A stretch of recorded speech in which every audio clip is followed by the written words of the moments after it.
Hello everyone, welcome to Manavar Education. In this video we are going to discuss current affair and general knowledge for CLAT 2025 examinations. We have included the most important passage from this week, that is from 19th of August to 25th of August. और यहाँ पर जो है this is the part 21 of the current affair and general knowledge. CLAT में जिस तरह से question पूछे जाते हैं, जिस तरह का पैटर्न होता है, उस तरह की जो है इंपॉर्टेंट टॉपिक्स को यहाँ पे हमने इंक्लूड किया है. And we will discuss first the passage and related to that passage we will discuss some of the important questions जैसा questions examination में आपको पूछा जाता है. So let's start this session. Before that, this is our social media platform, that is Instagram, Facebook, Telegram, WhatsApp. यहाँ पे आप जुड़ सकते हो. You will get the daily PDF, important PDF regarding your examination as well as the important updates जो है आपको यहाँ पर प्रोवाइड कर दिया जाता है. तो इसको ज्वाइन कर लीजिएगा. व्हाट्सएप टेलीग्राम पे PDF शेयर कर दिया जाता है, तो यहाँ भी जो भी आपको लेक्चर होता है वो PDF जो है आपको वहाँ पे मिल जाएगा. Subscribe this channel, that is manoeuvre law entrance examination. अगर आप लॉ का प्रिपरेशन कर रहे हो, सीरियस हो, तो इस चैनल को सब्सक्राइब कर लीजिए, क्योंकि यहाँ पे इंपॉर्टेंट जो है वीडियोस आपको अपडेट मिलते रहेंगे डिफरेंट सब्जेक्ट्स के रिगार्डिंग. जीके आपको, फिर रीजनिंग, इंग्लिश, ये सारे सब्जेक्ट का जो है यहाँ पर, लीगल, सभी सब्जेक्ट का जो है यहाँ पर आपको जो है इस चैनल पे आपको तैयारी कर सकते हो. So subscribe this channel. और कोई क्वेश्चन हो तो आप कमेंट सेक्शन में पूछ सकते हैं. सेल्फ स्टडी प्रोग्राम के थ्रू अगर आप जुड़ना चाहते हो, you can visit our centre, that is Vasai, Thane, Dadar, Borivali, Andheri और पुणे जो है आप विजिट कर सकते हैं. If you are residing in Maharashtra, Mumbai, so इस सेंटर पे विजिट करके आप जो भी इन्फॉर्मेशन लेना चाहते हैं वो ले सकते हैं. This is a classroom coaching programme for Mumbai and Pune students. और यहाँ पर आप डेमो क्लास भी अवेल कर सकते हो. Otherwise, on pan India level, that is for online classes, live classes, you can call on this number. You will get the detailed information regarding the video lecture, mock test, books, each and everything you will get here. So let's start this session. That is the first topic is lateral entry in civil services. तो अभी काफ़ी जो है इस पे लेकर जो है आपको देखा होगा आपने सोशल मीडिया वगैरह, न्यूज़ वगैरह में, कि काफ़ी जो है चर्चे में था. बहुत ज़्यादा अपोजिशन जो है इसका अपोज कर रहा था. लेटरल एंट्री ने गवर्नमेंट ने इंट्रोड्यूस किया था, गवर्नमेंट इसको वापस भी कर लिया. गवर्नमेंट ने कहा कि हम लेटरल एंट्री नहीं करेंगे. So that was in news. तो लेटरल एंट्री होता क्या है, उससे रिगार्डिंग एक टॉपिक हम थोड़ा डिस्कस करेंगे, पैसेज डिस्कस करेंगे, और उसके बाद जो है इस पर जो भी क्वेश्चंस हमें बन सकता है उसको भी हम देखने की कोशिश करेंगे. So the passage is, recently the Union Public Service Commission, that is UPSC, has issued a notification for recruiting 45 joint secretaries, directors and deputy secretaries as specialist in government department through lateral entry scheme. तो government जो है उन्होंने ये आपको ये क्या notification जारी किया कि 45 जो है आपको डायरेक्टर, सेक्रेटरी के तौर पे जो है लेटरल एंट्री के तौर पे जो है अपॉइंट किया जाएगा. The decision faced backlash from opposition parties who argued that it compromised the reservation right of other backward classes, scheduled caste and scheduled tribes. तो अपोजिशन ने इसको लेकर काफ़ी हंगामा किया, कहा कि ये जो है उनका जो राइट है रिजर्वेशन का उसको वायोलेट कर रहा है, क्योंकि इसमें जो है कोई भी रिजर्वेशन की जो है प्रोविज़न नहीं है. जो भी अपने अपने फील्ड में जो है मास्टर होंगे, बेहतर होंगे, उनको जो है इसमें डायरेक्ट जो है अपॉइंट कर लिया जाएगा. किसी कास्ट, किसी कम्युनिटी का कोई इसमें लेना देना नहीं है. Lateral entry refers to the process of appointing individual for outside the government directly to mid level and senior position. तो वही मैंने बताया कि ये क्या होता है. ये एक प्रोसेस है जिसमें गवर्नमेंट जो है आपको अपॉइंट करती है जो किसी फील्ड में एक्सपर्ट होते हैं. जैसे मान लीजिए कि सिविल सर्विस के किसी ने सिविल सर्विस क्रैक किया है, तो ज़रूरी नहीं है कि वो सारे फील्ड में एक्सपर्ट हो, बट कोई इकोनॉमिस्ट है तो वो इकोनॉमी के फील्ड में एक्सपर्ट होगा, तो गवर्नमेंट जो है उससे फ़ायदा उठा सकती है. वो कहीं भी हो, तो हो सकता है उसका सिविल सर्विस में वो जॉब ना कर रहा हो, लेकिन आउटसाइड सिविल सर्विस में वो बहुत अच्छा कर रहा हो और गवर्नमेंट को कुछ अच्छे सजेशन दे सकती है इकोनॉमिक रिफॉर्म के लिए. तो ये इसलिए जो है लेटरल एंट्री को लाया गया था. ये पहले से भी चलता आ रहा है, लेकिन पता नहीं अभी क्यों इतना हंगामा खड़ा किया गया. It aims to bring in domain-specific expertise and fresh perspective to enhance governance, जो अभी हम डिस्कस कर रहे थे कि इसी वजह से जो है इसको लाया जाता है. These lateral entrants are appointed on contracts for 3 years, which can be extended to a maximum of 5 years. तो ये जो भी lateral entry से आते हैं उनका कॉन्ट्रैक्ट 3 साल का होता है, 3 years का. हाँ, 5 साल भी बढ़ाया जा सकता है. Individuals with domain expertise and proven track record in relevant fields from the private sector, state governments, autonomous bodies or public sector undertakings are eligible to apply for these position। तो ये सारे लोग जो है, जो किसी भी फील्ड में आप अगर वर्क कर रहे हो, चाहे प्राइवेट में चाहे गवर्नमेंट में, तो आपको जो है गवर्नमेंट लगता है, गवर्नमेंट को आप एलिजिबल हो, आप में उतनी क्वालिटी है, तो गवर्नमेंट आपको लेटरल एंट्री के थ्रू अपॉइंट कर सकती है। The concept of lateral entry was first introduced under the 2004 to 2009 and was strongly endorsed by the Second Administrative Reform Commission (ARC). तो एडमिनिस्ट्रेटिव रिफॉर्म कमीशन जो थी उसने इसको जो है ये किया था, इंडोर्स किया था। तो ये भी जो है एक इम्पॉर्टेंट पॉइंट है। तो ये जो है हमारा पूरा आपको एक पैसेज था लेटरल एंट्री को लेकर, उससे रिलेटेड अब हम क्वेश्चन देखते हैं कि क्या क्या क्वेश्चन हो सकता है। So the first question is the power to appoint members of the Union Public Service Commission rests with the। तो ये किसके पास ये पावर है कि वो यूपीएससी के मेंबर या चेयरमैन को अपॉइंट करते हैं? President, prime minister, parliament, ministry of home affairs. And the correct answer is president. So president appoints the chairman and member of the UPSC. Next question is The chairman and the members of the Union Public Service Commission hold office for a term of। तो कितने दिन के लिए जो है आपको ये इनका जो सर्विस का जो पीरियड होता है चेयरमैन का, वो कब से कब तक का होता है, कितना टेन्योर होता है चेयरमैन का? 4 year, 5 year, 6 year, 7 year. And the correct answer is 6 year. तो 6 ईयर जो है आपको इनका टेन्योर होता है चेयरमैन ऑफ यूपीएससी का। Next question is who is the current chairman of the UPSC. अभी इस पे भी काफ़ी जो है आपको देखने को मिला होगा, कंट्रोवर्सी थी। और अभी जो है करंट में चेयरमैन कौन बन गए हैं? Preeti Sudan, Brajesh Bhushan, doctor Manoj Soni, S Kishore. And the correct answer is Preeti Sudan. So Preeti Sudan जो है ये चेयरमैन बन गई है यूपीएससी की। और यहाँ पे जो है डॉक्टर मनोज सोनी ये पहले चेयरमैन थे, इनका अभी टेन्योर 5 ईयर का बचा ही हुआ था, फिर भी इन्होंने पर्सनल रीजन की वजह से जो है इन्होंने रेजिग्नेशन दे दिया। ये एस किशोर जो है यहाँ पर आप देख सकते हैं, ये एसएससी के चेयरमैन है। Next question is which of the following statement is are correct about the Indian bureaucracy. तो इंडियन ब्यूरोक्रेसी को लेकर कौन सा जो है इसमें स्टेटमेंट सही है, देखते हैं। It consist of the all India services, state services, employees of the local government and technical and managerial staff running public sector undertaking. ये तो पहला है। दूसरा है एन आईएएस और IPS officer is assigned to a particular state where he और she works under the supervision of the state government. तो पहला क्वेश्चन क्या है कि पहला स्टेटमेंट क्या है कि ये सारे जो है ये क्या क्या कंसिस्ट करता है? तो all India service, state service, employees of local government. तो पहला स्टेटमेंट जो है वो करेक्ट है। दूसरा स्टेटमेंट अगर देखते हैं कि ये जो है पर्टिकुलर स्टेट में आईएएस ऑफिसर जो है अपॉइंट किए जाते हैं और स्टेट गवर्नमेंट के अंडर ये वर्क करता है, तो दूसरा स्टेटमेंट भी सही है। Second statement is also correct. So the answer is both 1 and 2। Next question is which of the following statement about the all India services is correct. तो कौन सा स्टेटमेंट इसमें करेक्ट है ऑल इंडिया सर्विस को लेकर? All India service जो है constitution में जो है 312 आर्टिकल 312 में मेंशन है। The All India Service may be created by an act of the Parliament. The endorsement of the Rajya Sabha is not essential for the creation of All India Service.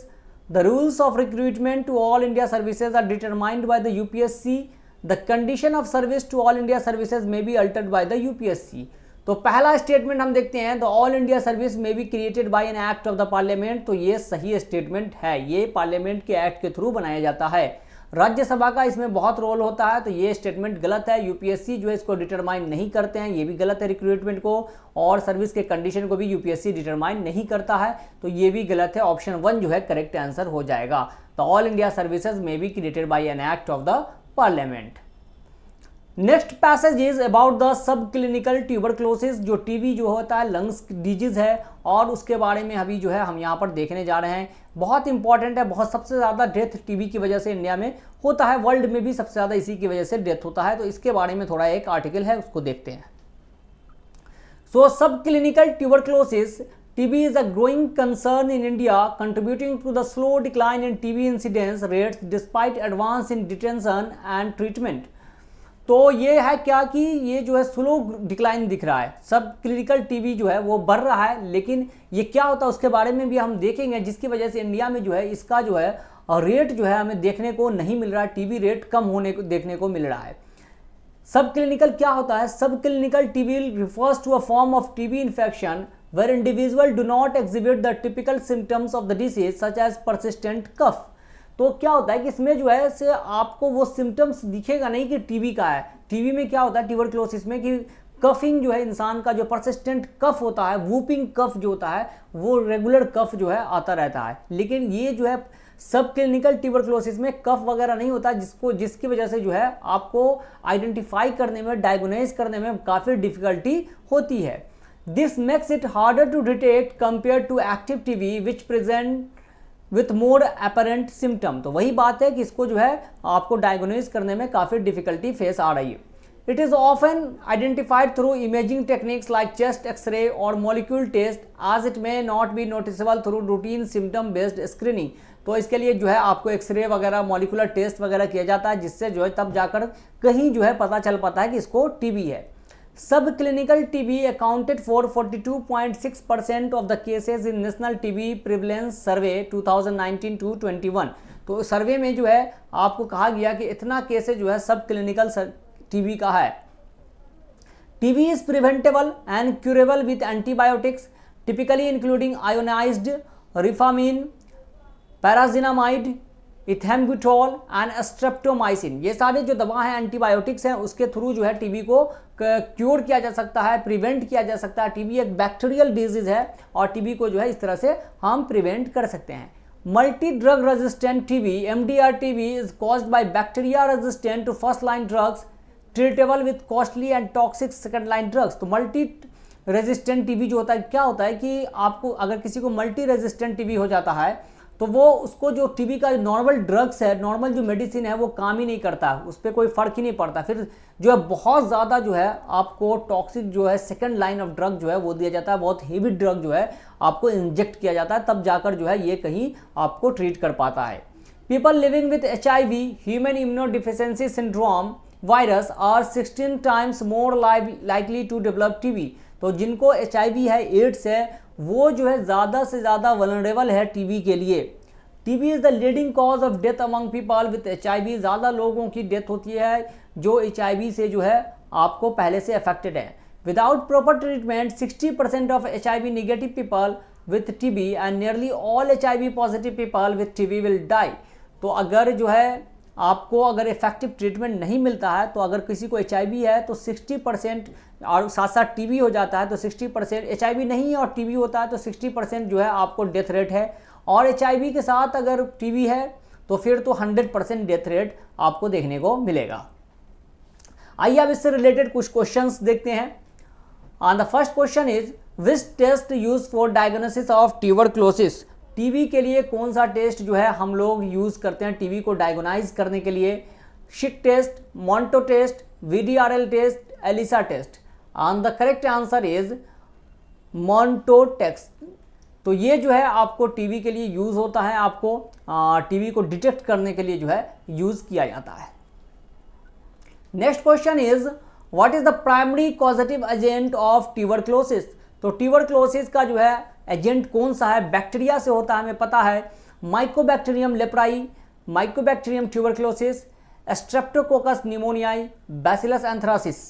And the correct answer is Mycobacterium tuberculosis. It affects the lungs और respiration में जो हमें difficulty आती है। Next question is what does the term latent tuberculosis infection LTBI mean? तो latent tuberculosis infection का मतलब क्या है? The bacteria are actively multiplying and causing symptoms. The bacteria are present in the body but not causing illness. The bacteria have been eradicated from the body and the bacteria are resistant to all TB drugs. ये तो multi resistant TB का है example. Latent tuberculosis infection जो है वो क्या होता है? वो होता है the bacteria are present in the body but not causing illness. Option B जो है इसका करेक्ट आंसर हो जाएगा कि बैक्टीरिया हमारे बॉडी में तो प्रेजेंट है लेकिन हमें जो है इलनेस फील नहीं होता है। Next question is which diagnostic test is used to assess drug resistance in tuberculosis. तो कौन सा जो है टेस्ट जो है ड्रग रेजिस्टेंस के लिए जो है टीबी के डायग्नोनाइज के लिए किया जाता है? Chest X-ray, sputum culture, Mantoux test, complete blood count, CBC. And the correct answer is sputum culture. तो स्पूटम कल्चर जो है यहाँ पे आपका जो है फ्लेम लिया जाता है और उसके थ्रू जो है ये आपको डायग्नोनाइज किया जाता है।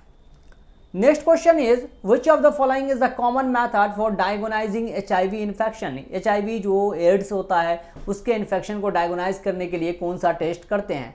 Urine test, chest x ray, enzyme linked immunosorbent assay that is ELISA test, MRI scan. And the correct answer is ELISA test जो है HIV के लिए किया जाता है। नेक्स्ट को जो हमारा टॉपिक है वो है persistent issue of violence against women in India. तो अभी हमने देखा है कि वहाँ जो है RG खार दैट इज़ वेस्ट बंगाल जो हॉस्पिटल में है, एक बहुत ही जो है कह सकते हैं कि वायोलेंस जो है रेप का जो है हमें देखने को मिला, इंसिडेंट देखने को मिला और हॉरेंडस क्राइम कह सकते हो ये जो है रेप जो है। और उसको लेकर जो है काफ़ी अभी प्रोटेस्ट वगैरह भी हुआ, लोग कैंडल मार्च पे भी उतर गए, डॉक्टर ने स्ट्राइक भी किया। लेकिन क्या ये उससे कम हो जाएगा या उससे गवर्नमेंट उससे क्या फ़र्क पड़ने वाला है, लॉज में क्या आएगा, लोगों की सोच में क्या आएगा, ये जो है एक इम्पॉर्टेंट इशू है। जब तक अवेयरनेस नहीं होगा, लोगों को डर नहीं होगा, तब तक जो है इस तरह की जो है इंसिडेंट होते रहेंगे। तो ये परसिस्टेंट इशू है इंडिया में। वायोलेंस सिर्फ रेप ही नहीं, और भी तरह के वायोलेंस है जो कि वीमेन के अगेंस्ट कंटिन्यूसली होते रहते हैं, जिस पे जो है चर्चा होनी चाहिए, जिस पे जो है डिस्कशन होना चाहिए और उसको लेकर एक लॉज जो है स्ट्रिक्ट लॉज होना चाहिए जो फॉलो भी हो, इम्प्लीमेंट भी हो, वेदर कोई भी हो, that doesn't matter. So the recent rape and murder of a trainee doctor in Kolkata have reignited nationwide concern about women's safety and intensified protest by healthcare workers who are now calling for a central law to protect them. तो यही वही बात है जो कोलकाता में जो इस तरह का इंसिडेंट हुआ, पहले दिल्ली में हुआ था, हमने देखा था 2012 में, that is Nirbhaya rape case, और उसको लेकर जो है पूरा इंडिया जो है रोड पे आ गया था, इंडिया गेट दिल्ली में पूरा जो है मार्च निकल गया था।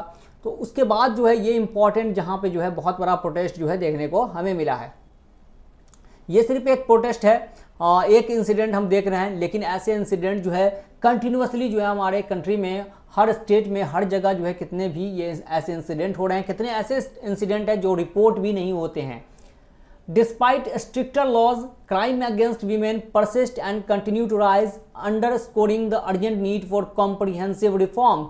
तो लॉज रहने के बावजूद भी जो है क्राइम जो है वो उसके वीमेन के अगेंस्ट बढ़ ही रहा है। इसकी वजह बहुत सारी है। एक तो अवेयरनेस नहीं है हमारे में, दूसरी बात ये है कि ये जो लॉज हैं उसको सही से फॉलो नहीं होता, इम्प्लीमेंट सही से नहीं होता है। The Indian Medical Association IMA is advocating for the implementation of a nation wide law to ensure the safety of a healthcare professionals similar to global examples like the United Kingdom's National Health Service zero tolerance policy and the United States felony crime that is serious enough to be punishable classifications for assaults। तो ये जो है Indian Medical association ये advocate कर रहे हैं कि इस तरह का लॉ होना चाहिए। दूसरे कंट्री का एग्जांपल देके UK का, US का, किस तरह से वहाँ पर जो है टॉलरेंस के अकॉर्डिंग जो है इस तरह की क्राइम को ज़ीरो टॉलरेंस होता है, किसी कोई भी हो आपको वहाँ पर टॉलरेंस नहीं किया जाता है, टॉलरेट नहीं किया जाता है और उसको जो है बहुत जो है पनिशेबल होता है, बहुत हार्ड पनिशमेंट दिया जाता है। Health and law and order are primarily a state subject with the union government lacking centralized data on attacks on medical professions। ये जो हेल्थ और जो आपको लॉ एंड ऑर्डर है ये स्टेट का सब्जेक्ट है, जो कि यूनियन गवर्नमेंट के पास जो है आपको सेंट्रलाइज डेटा नहीं होता है कि किस पे क्या हुआ। N K Singh, chairman of the 15th Finance Commission, suggested that health should be shifted to the concurrent list under the constitution as it is currently under the state list. तो इनके सिंह जो थे हमारे चेयरमैन थे 15th फाइनेंस कमीशन के, उन्होंने ये suggest किया था कि हेल्थ को कंकरेंट लिस्ट में ला देना चाहिए। ये जो है अभी स्टेट लिस्ट में है। अभी जो है फाइनेंस कमिश्नर कौन है, दैट इज अरविंद पंगरिया है, 16th फाइनेंस कमिश्नर के chairman. The number of reported rape crime alarmingly high with annual report consistently exceeding 30,000 cases since 2012। तो ये जो है देखिए रिपोर्टेड क्राइम 30,000 केसेस है और जो रिपोर्ट कितने नहीं हुए हैं वो कितने होंगे, इसका डबल भी रिपोर्ट नहीं भी होते हैं। Except for a decline during the कोविड-19 पैंडेमिक इन 2020। तो 2020 में जो है आपको रेप के केस में जो है डिक्लाइन देखने को मिला था क्योंकि लोग सड़कों पे नहीं थे, लोग बाहर नहीं निकल रहे थे। Despite tougher law, convictions rate of rape have remained low, fluctuating between 27 to 28% from 2018 to 22। तो मैंने बताया कि यहाँ पर जो है कन्विक्शन रेट बहुत कम है, रेप में बहुत लो है, फ्लक्चुएट 27-28% है लॉस के बावजूद भी। 2020 पैंडेमिक के टाइम में ये जो है घट गया था, लेकिन वीमेन के अगेंस्ट जो है क्राइम जो है वो घटा नहीं था, वो जबकि बढ़ा ही था। So let's discuss some of the questions related to this topic. The first question is which of the following act is related to juvenile justice? तो juvenile justice को के लिए कौन सा एक्ट है? Juvenile Justice Care and Protection of Children Act 2015, 2010, 2005, 2020 and the correct answer is 2015 जो है juvenile के लिए ये एक्ट है, उसके प्रोटेक्शन के लिए। Next question is the Sexual Harassment of Women at Workplace Act was passed in which year to protect women at the workplace? तो जो वीमेन होती हैं वर्क प्लेस पे काम करती हैं, उनको जो हरासमेंट होता है उसको लेकर जो है sexual harassment, physical harassment, mental harass, तो उसको लेकर जो है वर्क प्लेस एक्ट जो है कब पास किया गया था? 2010, 2011, 2013, 2018 and the correct answer is 2013 में जो है ये एक्ट पास किया गया था। Next question is what is section 376 of the Indian Penal Code? तो इंडियन पेनल कोड का जो है 376 जो है वो कौन सा जो है आपको क्या है? Unlawful compulsory labour, punishment of rape, unnatural offences, rape and the correct answer is rape. So section 376 related to the rape case अब जो है आपको भारतीय न्याय संहिता आ गया है, दैट इज 64 में जो है आपको देखने को ये मिलेगा। Next question is The Nirbhaya gang rape and murder convicts filed a mercy petition with the President of India while using the constitutional provision of the sentence of death. As per which article of the Constitution did the President reject the petition? तो Nirbhaya gang rape case में जो है convict ने file किया था mercy petition, उसको president ने reject कर दिया था। तो ये किस कॉन्स्टिट्यूशन पावर के थ्रू जो है प्रेसिडेंट जो है उसको रिजेक्ट कर दिए? Article 71 part 5, article 72 part 5, article 74 part 5, article 76 part 5 and the correct answer is article 72 part 5। Next question is the concurrent list is mention in which schedule of the Indian constitution? तीन जो है list है और उसमें से concurrent list किस schedule में mention है? 8 schedule, 6 schedule, 7 schedule, 10 schedule and the correct answer is 7th schedule में जो है आपको लिस्ट मिल जाएगा जिसमें कंकरेंट, स्टेट और यूनियन लिस्ट जो है अवेलेबल है। Now move on to the next topic that is national film award 2022। ये जो है अभी अनाउंस किया गया है 2024 और ये जो है आपको दैट इज 70th नंबर का जो है नेशनल फिल्म अवार्ड जो है अनाउंस हो चुका है और डिफरेंट पर्सनालिटीज़ को ये अवार्ड दिया गया है। तो हम लोग देखते हैं किस किस को क्या हुआ है, पैसेज पहले देखेंगे, उसके बाद इससे रिलेटेड क्वेश्चन भी देखेंगे। So the recently the winners of the 17th National Film Award for 2022 were announced by the Ministry of Information and Broadcasting। तो ये अनाउंस कौन किया है? Ministry of Information and Broadcasting। Established in DAS, first it has been administered along with the International Film Festival of India and the Indian Panorama by the Indian Government Directorate of Film Festival since 1973 जो है इसको establish किया गया था, जो अभी हम देखेंगे।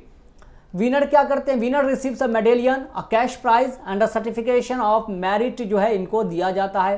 6 categories from feature films and 2 each from non feature film and best writing on cinema are eligible for the Swarna Kamal that is golden lotus award. Feature film को ये मिलता है। The remaining category are eligible for the Rajat Kamal that is silver lotus award. Feature film क्या है? Encourages the production of film with aesthetic and technical excellence, promote understanding and appreciation of regional cultures and national unity। ये जो है feature film वगैरह जो है आपको promote करती है। एलिजिबिलिटी क्राइटेरिया क्या है? Film must be produced in India with the director and makers being Indian nationals. Co-production with foreign entities must meet specific condition. तो इंडिया में प्रोड्यूस हो और डायरेक्टर और मेकर जो है वो इंडियन होने चाहिए। बेस्ट फीचर फिल्म इस बार किसको दिया गया? That is Attam the play इसका मतलब होता है और डायरेक्टेड बाय आनंद एकादशी जो है इसको डायरेक्ट किए हैं। Now will see some of the question related to this passage. So the first question is who is often considered the father of Indian cinema? तो इंडियन सिनेमा के फादर किसको consider किया जाता है? Satyajit Ray, Raj Kapoor, Dada Saheb Phalke, Bimal Roy and the correct answer is Dada Saheb Phalke. इनको जो है Indian cinema का फादर कहा जाता है। Next question is the national film award were first presented in which year as mentioned in the above passage? 1954, 1960, 1970, 1980 and the correct answer is 1954 में जो है ये आपको नेशनल फिल्म अवार्ड जो है सबसे पहली बार प्रेजेंट किया गया था। Next question is who one the national award for best actor in 2024? तो 2024 में किसको नेशनल अवार्ड दिया गया बेस्ट एक्टर का? Rishabh Shetty, Akshay Kumar, Manoj Joshi, Shahrukh Khan. And the correct answer is Rishabh Shetty for the movie Kantara और बेस्ट एक्ट्रेस जो है नित्या मेनन को दिया गया है। Next question is which film was the first recipient of the national film award for the best feature film? तो पहला जो है फिल्म कौन सा था जिसको नेशनल अवार्ड दिया गया था? पाथेर पंचाली, मदर इंडिया, श्यामची आई, लगान। And the correct answer is श्यामची आई। ये एक मराठी फिल्म थी जिसको ये अवार्ड दिया गया था। Next question is which Bollywood actor has one the national film award for best actor the most number of time? तो कौन से बॉलीवुड एक्टर ऐसे हैं जो सबसे ज्यादा बार जो है नेशनल अवार्ड उनको दिया गया है? Amitabh Bachchan, Shahrukh Khan, Raj Kapoor, Aamir Khan. And the correct answer is Amitabh Bachchan. और ये जो है टोटल 4 बार जो है आपको नेशनल फिल्म अवार्ड जो है वो ये जीत चुके हैं। Now move on to the next topic that is national space day 2024। ये भी इंपॉर्टेंट टॉपिक है। स्पेस डे पहली बार जो है सेलिब्रेट करने हम जा रहे हैं स्पेस डे, इसीलिए काफ़ी इंपॉर्टेंट है। So recently India celebrated it's first national space day on 23 अगस्त 2024। तो 23 अगस्त 2024 को पहला नेशनल डे जो है स्पेस डे जो है हमने सेलिब्रेट किया है। It is celebrated to mark the safe and soft landing of Vikram lander of Chandrayaan 3 mission on the lunar surface on 23 अगस्त 2023। तो ये किस लिए हम लोग सेलिब्रेट कर रहे हैं? क्योंकि इसी दिन जो है विक्रम लैंडर जो था चंद्रयान 3 मिशन का वो लैंड किया था कहाँ? चांद पर, मून पे लैंड किया था on 23 August 2023। National space day celebrated on 23 August commemorate India space achievement particularly Chandrayaan 3 success. With the launch of Chandrayaan 3 in 2023, India became the 4th nation to successfully land on the moon। तो ऐसा करने वाला India जो है 4th nation बन गया है जिसने सक्सेसफुली जो है चांद पे जो है मून मिशन लैंड कर दिया हो। It highlights India's space exploration capabilities and aim to inspire future generation to pursue career in science, technology, engineering and mathematics। तो STEM में जो है लोग जो है ज़्यादा उसको इंटरेस्ट लें और इसके तरफ जो है लोग बड़े इंस्पायर करें, इसलिए जो है इस दिन को लाया गया है। Contributing to India's ongoing space endeavour, the theme for national space day 2024। इसका थीम क्या था? ये इंपॉर्टेंट है, आपको एग्जामिनेशन में आ सकता है। Touching lives while touching the moon, India space saga. तो this was the theme of national space day 2024। The moon is believed to have formed from giant asteroid impact with the earth about 4.5 billion years ago, creating a molten surface that eventually cooled। तो कहा जाता है कि चांद जो है आपको asteroid के इम्पैक्ट से, अर्थ और एस्ट्रॉयड के इम्पैक्ट से जो बनाता है। This is the only natural satellite of the earth. In this process, heavier minerals like olivine and pyroxene sank to the lower crust and upper mantle, while lighter metals like calcium and sodium based compound floated to form the upper crust। जो है form हुआ calcium और sodium से। सो ये जो है हमारा national space day से टॉपिक था। इसके रिगार्डिंग जो हम देखते हैं क्वेश्चंस क्या हो सकता है। So the first question is what is the launch date for Chandrayaan 3 mission? Land date हमने देखा that is 23 August. Launch date कौन सा था? 24 July 2023, 14 July 2023, 13 July 2023, 4 July 2023। And the correct answer is 14 July 2023 को लॉन्च किया गया था। Next question is What name is given to the Chandrayaan 3 landing spot? तो जहां पे चंद्रयान 3 जो है साउथ पोल पे जो लैंड किया था उस स्पॉट का नाम क्या रख दिया गया है? That is Shiv Shakti point, Shiv Parvati point, Shiv Shambhu point, Shiv Bhakti point. And the correct answer is Shiv Shakti point जो है उस पॉइंट का नाम रखा गया है। Next question is what is the name of the first female robot to be the part of India first manned space mission? तो जो मैन्ड स्पेस मिशन है उसमें जो फीमेल रोबोट है उसका नाम क्या? पहली फीमेल रोबोट है। इंपॉर्टेंट क्वेश्चन है, बहुत सारे एग्जामिनेशन में आ चुका है ये question. Sangamitra, Gangmitra, Vyommitra, Gaganmitra. And the correct answer is Vyom Mitra. Next question is who is the project director of India's moon mission Chandrayaan 3। तो मून मिशन के जो है डायरेक्टर कौन थे चंद्रयान 3 के project director? Vikram Sarabhai, S Somnath, Ritu Karidhal Srivastava, P Veeramuthuvel. तो ये जो है प्रोजेक्ट डायरेक्टर जो थे वो थे वी बुरुमिथवल। सो पी वेरुमिथवल जो है इसके प्रोजेक्ट डायरेक्टर थे मून मिशन के चंद्रयान 3 के। Next question is in which year was ISRO founded. तो ISRO Indian space research organisation इसका एस्टेब्लिशमेंट कब हुआ था?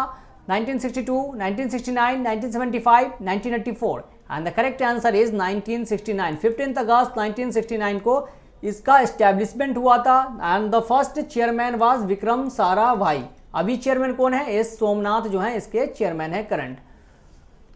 सो these are the 5 important topics from this week for CLAT examinations. तो ये जो है हमने डिस्कस किया और उससे रिलेटेड जो है some of the important question which we have discussed. अगर आप सेल्फ स्टडी प्रोग्राम के थ्रू जुड़ना चाहते हैं, ज्वाइन करना चाहते हैं, so you can visit our centre Vasai, Thane, Dadar, Borivali, Andheri, Pune. यहाँ पर डिटेल्ड जो है आपको लॉ के रिगार्डिंग सारे सब्जेक्ट का बहुत डिटेल से जो है आपको प्रिपरेशन करवाया जाएगा एक सिस्टमेटिक वे में, जहाँ से आप अच्छे स्कोर को अचीव कर सकते हो। और अगर आप आउटसाइड मुंबई हो, पुणे, आउटसाइड मुंबई पुणे हो, तो you can call on this number. All India level पे जो है आप इस नंबर पे कॉल करके सारी इन्फॉर्मेशन ले सकते हैं। So with that we will conclude the video here. Thank you and have a nice day. See you in the next video. Till then, goodbye.